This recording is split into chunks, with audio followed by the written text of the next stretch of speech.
Here's a quick video on how to block out dates to make them unbookable by your guest. When you're logged into your account on your dashboard, you're going to come over to the right where it says Add Reservation. You're going to select your property, select the status as confirmed. You'll go ahead and choose the dates that you want to block out. And the rest of this you'll leave blank.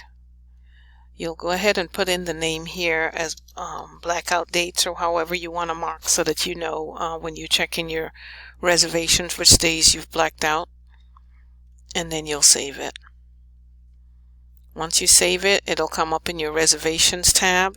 It'll have the dates that you blocked out, it'll have the reservation ID, and it'll show it as confirmed. So when you go to the website and you go to your listing or your property,